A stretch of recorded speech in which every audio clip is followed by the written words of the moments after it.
The Port Podcast with Craig Bell Estabrooks. Welcome to the Port Podcast. This is the first time we're on a field trip. It's Port Days 2026, and I'm sitting with Rob and Elizabeth, and we are live at the brand new Americold facility in St. John, Nouveau-Brunswick. And Rob is a returning podcast guest, which is very rare for us to have someone back twice.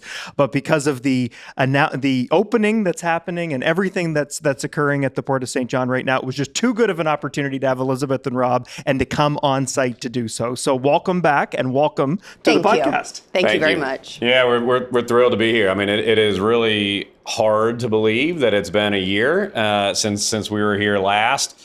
Port Days a year ago, we did our groundbreaking, and now to be here for the grand opening just a year later is thrilling for all of us. Okay, well, tell us a little bit about the construction. So you mentioned a year ago we did the groundbreaking. Now this facility is nearing its opening, and it looks phenomenal over here. How did your team pull off that construction window? No small feat, that's for sure. I would say that, first of all, it was a combined effort. I mean, it's not something that any one group could do on their own. And so we were very grateful for the support that you provided us, our great partners that we had with Cold Box and others. And then our team leveraging our experience in terms of having built a lot of these over the years, right, being able to bring that expertise to this facility. Certainly challenging. You have a relatively constrained space here. We had soil conditions that we were dealing with to make sure that a facility like the one that we built, which is a big, heavy building, would be able to be situated well and settle well. So we did a lot of work. A lot of groundwork was required to make sure that we were stable and ready to go there. Obviously, there's winter conditions that you have to deal with. Just a bit. Yeah, it was a little harsher conditions than we're experiencing today. Your team had to deal with. For sure, we're here on a beautiful day today. Yeah. But to be honest with you, I think a great team effort across everybody involved. And this was something that was done in 12, 14 months, which is an accelerated timeline relative to a lot of builds. So. Thrilled to be here today and very excited. And I have to say, as quickly as the construction progressed, it was a number of years that it took to get us to where we are here today, not just a year. You're absolutely right. I mean, it was the culmination going back. Now we've been having these discussions going back 4 years, right? So. You can't build these things in isolation. You have to have the support of the surrounding community. You have to have the support of the local municipalities, and we had all that here, and that's a testament to your leadership, and we thank you for that. Yeah, excellent. So Elizabeth, welcome to the podcast for the first time. Happy to be here. So how does it feel as a senior leader at Americold when you get to come to a community and look at a facility that did not exist a year ago when you were here? Well, and I love that you asked that question, because we've been out in the community and we hear, Americold, you have that facility on the shoreline. And we're like, yes, we do, but it's so much more than just the building. Right. It's great to see what we do come into action, come into play. Our mission is to help our customers feed the world. And that means that food flows safely, quickly, accurately through this space. And it's all because of our associates who live in this community, who work in this community, who play in this community. So to see something go from drawings, a thought, an idea, a concept that food is flowing inefficiently, that we need something that's connected to rail, to port, to see it come to life, and the people here the pride and the impact that they have to work, but also the community is tremendous to see. Yeah, it's remarkable as someone who grew up here in St. John to look over at the waterfront. I was just in a meeting in our cruise terminal sharing that I'm coming over here to do this podcast, and the folks I was with, from DP World, just remarked that they hadn't been here in a number of years and how different not only the port looked, but how the community has grown up around it, and the investments in a new school that you can see out this window. It looks like what your facility, when it started to get framed up a little while ago, that's what it looks like over there now. I think we're starting to see some prosperity and investment return to our community, and that's got a lot to do with what you've done. It is amazing. I mean, you've showed us before, kind of the progression over the last few years in a variety of different, ways, and the transformation is incredible. Oh, it's massive. So tell us a little bit about the industry. Food supply chain is top of mind. It was actually just came up in a meeting I was in earlier about the Middle East and how everyone talks a lot about oil, but in that extreme conflict over there, food was more top of mind for locals and food supply chain. What's going on in the world right now for you folks? Sure. I mean, there's never. I've been with the company now 13 years, and we've never had what I would say is a time like what we're seeing today for a variety of reasons. I mean, certainly there's some geopolitical uncertainty that the environment that we're in that creates a level of disruption. But at the same time, you have customers who are more demanding than ever in terms of what their expectations are and their desire to have food readily available, whatever their favorite product is, year round, fresh, safe, delivered on time and in full. And so to do that, you really need to have a very well interconnected network. And that's one of the things that Americold can offer that very few, if anyone else can. So we're leveraging our global platform, we're leveraging our scale, we're leveraging our relationships and our technology to put Americold at the forefront of being able to really manage these changes in global food flows. And we're trying to play our part, but also bring other industry experts, industry leaders together to solve a lot of these challenges that even just a few years ago you didn't have. So this site's a great example of it. To be able to connect port operations with our temperature controlled infrastructure with rail operations in one location is unique to this facility. And I think it shows that it takes a ecosystem to really solve the current challenges, which are, as heightened today as they've ever been. Yeah, great points. Elizabeth, I want to pick up on something Rob said too. I think for the average citizen, no matter where you are in the world, food is obviously, and food security is top of mind. How do you as a company that is largely in warehouse distribution, logistics, you've got all these great partners, how do you make it about food? How do you, or the products that you have in your facilities? How do you make those connections so that people really have an emotional connection to your business? Well, and it's interesting, when we ask our people what they're most proud of, we hear resoundingly two things. What we do. Again, helping our customers feed the world. Everyone can connect to that. They go home, they might microwave something, they might cook it from scratch, they might order it for delivery, grocery on their doorstep. But each one of our people is connected to our end product. And then the second thing we hear is our people. They are most proud of what we do, and they're most proud of who they work with. Yeah, I would tell you over the last few years, I think every company has really tried to find a way to articulate what their mission is and be able to demonstrate that they're a mission-driven company. For some organizations, that's harder than others. For Americold, it's very organic. I mean, our mission, as Elizabeth said now a few times, is helping our customers feed the world. And it's what we do every single day. It impacts everybody every single day. So people can really wrap their mind around that in a way that's real, that's tangible, and that's a huge source of pride for our organization. Yeah, big time. So partnerships has been a bit of a theme. It was last year when we spoke.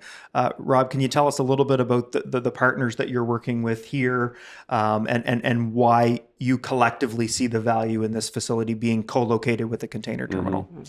So I mean, in my tenure in logistics, I've seen a lot of folks and a lot of organizations that have said, we're going to be end-to-end supply chain, and it's a very valuable mission, and I understand why you want to be able to offer that service, but at the same time, oftentimes what that means is companies get outside of their core competency and they try to be good at things that maybe isn't their sweet spot or isn't center of the fairway for them, to use a golf analogy.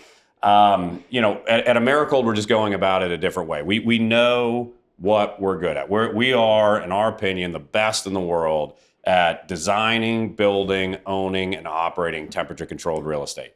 What we are not is a terminal operator. What we are not is a railroad. We have a transportation business, but it's more complementary to what we do versus necessarily a huge core competency of ours. And so what we focused on instead was saying we want to be able to offer customers an end-to-end solution, but we're going to go about it by partnering with other best-in-class companies. I've always said that I think best-in-class companies like partnering with other best-in-class companies. So it was pretty organic, this partnership. We are, have a deep relationship now with CPKC, which is the only railroad that connects all of North America, east to west through Canada, south down into the United States and down into Mexico. DP World, a premier terminal operator around the world. So we have a partnership with them. What we're doing is bringing the temperature-controlled infrastructure. DP World brings the terminal operations, CPKC brings the rail transportation, and now in a combined environment, we can offer an end-to-end solution and an ecosystem for our customers that can't be matched by any one company individually. So we're very proud to be a part of that. We think that it's going to revolutionize in many ways the way food is flowing around the world and here in North America. And then if we can bring that type of industry partnership together with governmental and private, other private partnerships, then it becomes really, really powerful, and that's what we have here. No, big time. No, I'm as you were speaking, Rob, out of the corner of my eye, you can see perfectly out of the window to our left all of the cranes that DP World has here. And if you were behind us right now, you could see NB Southern, the short line that connects into CPKC, CN, CSX, right behind the facility. So you're kind of perfectly located in this spot. At the moment, this is one of a kind. It's one of a kind, exactly. Yeah. So let's talk a little bit about the community for a second, because you're not only here to do a grand opening and be part of Port Days and deliver another keynote speech, but you've got some other exciting things that are happening over the next day or two. We absolutely do. It's a tradition at Americold that when we open a facility, that we also make sure that we give back to our community. And that is not just a one-time event. We will have a one-time event, but that is continually throughout. So a little bit later today, we're going to welcome the North End Food Bank over here. Yes, Hazel over there. She actually hosted a few of us up to the food bank yesterday. So we met with some of the clients. We met with some of the folks who are volunteering. You can definitely tell really a roll-up sleeve and a care-for environment. As we were meeting at the food bank, 2 board members working in the back, making sure that we're moving and organizing the food. So we'll be hosting Hazel here. We're actually going to introduce her to the cold. We're going to have her out on onto our dock. We're going to have our folks get together some health, some hygiene items, as well as food, not only to give to the North End Food Bank, but they will disperse as well to others. And it's interesting. I'm focusing on this one-time event, but we have 5 values as an organization, and those could be corporately produced. We asked our associates to weigh in on what's important to them and selected the values as a result of that, giving back literally squarely in the middle of those 5. So it's ingrained to what we do, and it's ingrained with our people and in our organization. Wow, that's incredible. I think that's going to be a big hit with the community, and obviously food insecurity and it is a challenge everywhere in the world, and it's very much so here in St. John. So really appreciate that effort. That's a big deal. And it's not that different than other communities where Americold has facilities. I mean, we have buildings all along the cold chain, and if you think about a lot of the places around the world, and particularly here in North America where food is manufactured, there's not a lot of food manufactured in New York City, or not a lot of food manufactured in San Francisco. Food is oftentimes manufactured in locations that would be considered by some as tertiary. And, in those instances, in those cities, there tends to be a lot of food insecurity. And so the only way that Americold can be successful in, operating in the locations where we have buildings is if we have buy-in from the community. And so, the opportunity to give back and connect it to the mission of the company is really something that we're proud of. Oh, that's incredible. So Rob, I put you on the spot last year. I love to talk a little bit about leadership journey and that, and some fun questions too that we'll get into. But tell us a little bit about what your last year has been like, because there's been some changes for you. Yep. When I was here last year, I was the president of the company.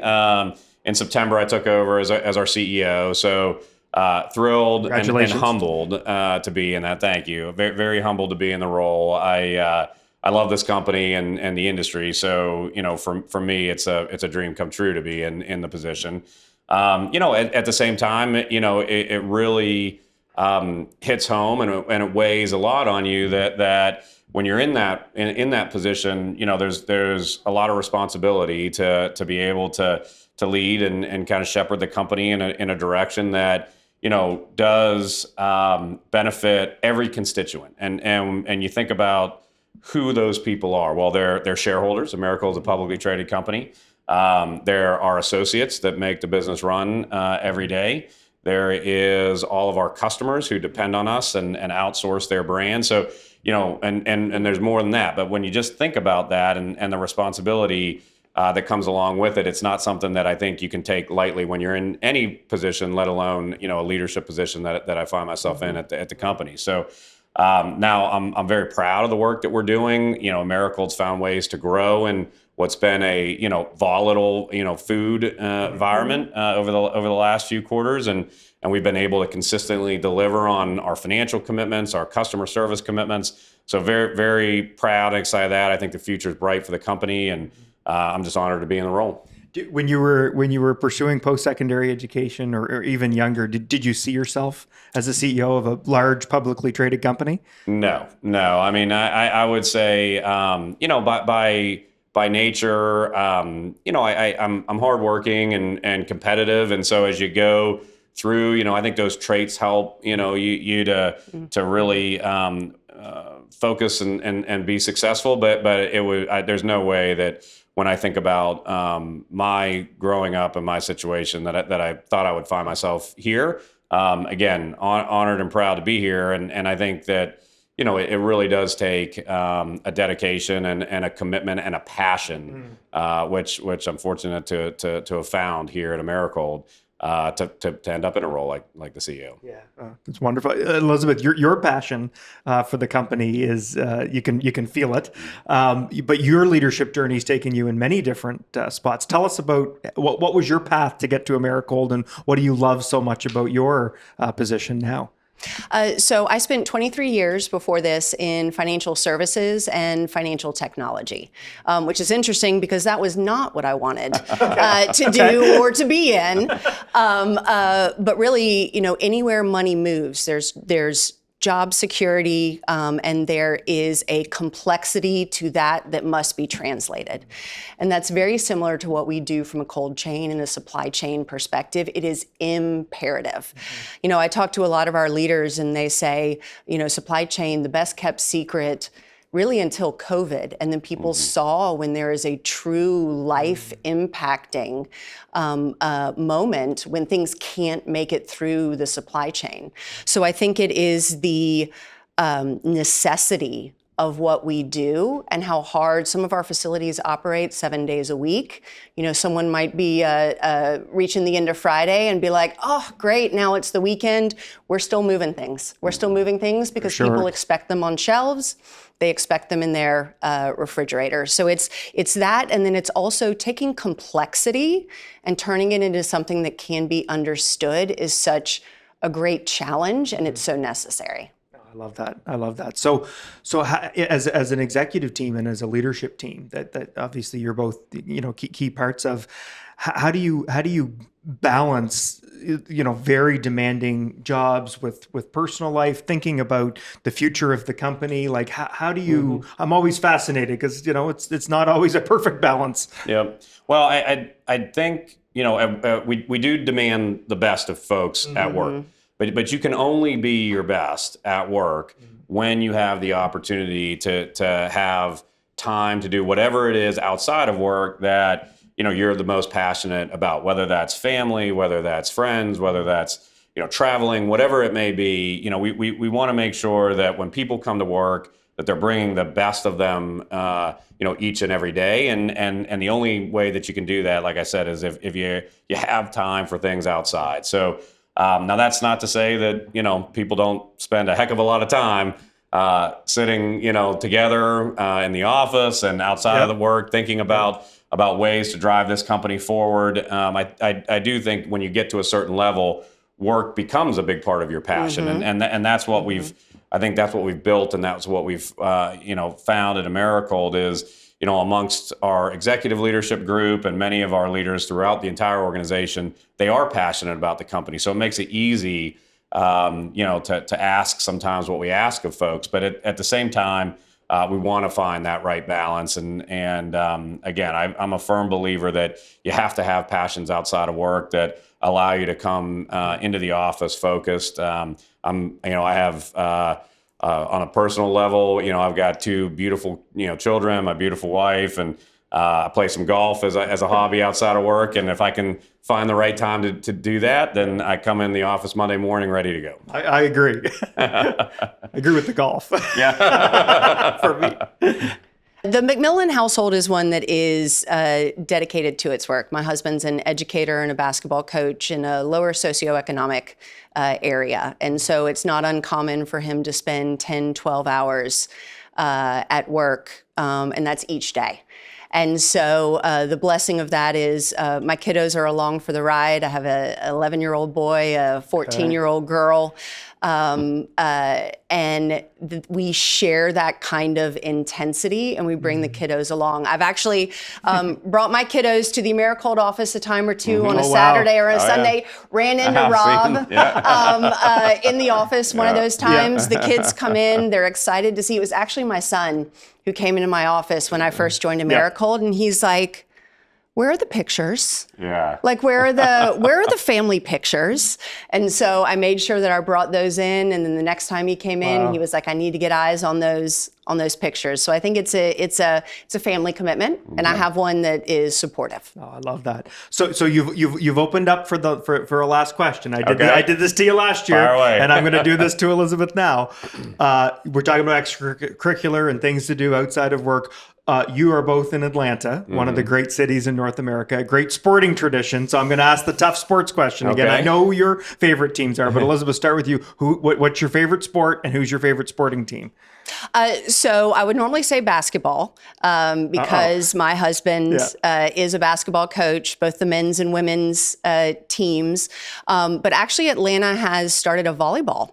We have a professional volleyball team, which is my love. Okay. So I would say the Vibe out of Atlanta. Enjoy watching that volleyball. It's a break from a gym. I'm either in one gym or another, so it's a break from a basketball gym. Okay. And then Rob, last question. I'm putting you on the spot. What's the outlook of the Atlanta sports teams? Everyone's going to want to know. What are your Falcons going to do this fall? Right now, we have a lot of momentum behind our baseball team. So the Braves, excellent. I would say that the Braves are looking good at the moment.